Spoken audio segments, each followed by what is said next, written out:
৭ তারিখে রাতে ট্রেনে উঠেছিলাম আর ৮ তারিখের ভোরবেলা পৌঁছে গেছিলাম। তো সকালবেলা একদম রেডি হয়ে বেরিয়ে পড়েছিলাম ঘুরতে যাওয়ার উদ্দেশ্যে। এই দেখো এটাই সেই জাহাজ বাড়ি, দীঘার যেটাকে একদম ল্যান্ডমার্ক বলা হয়। তো এখন আমরা যাচ্ছি হচ্ছে তালসারিতে। তালসারিটা হচ্ছে লাল কাঁকড়ার জন্য খুব বিখ্যাত।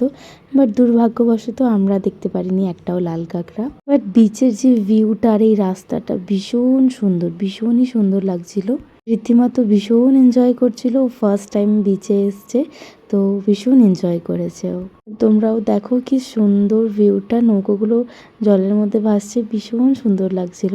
পরে কিছুক্ষণ ঘোরাঘুরি করে আমরা ব্রেকফাস্ট করে নিয়েছিলাম। ব্রেকফাস্টে নিয়েছিলাম হচ্ছে ডিম টোস্ট, আর মোটামুটি ভালোই ছিল খেতে ডিম টোস্টটা।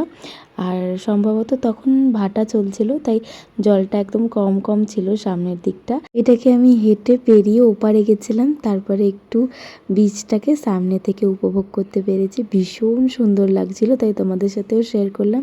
ভিডিওটা এই পর্যন্তই, আরও অনেক ভিডিও তোমাদের সাথে শেয়ার করব পরের ভিডিওগুলোতে।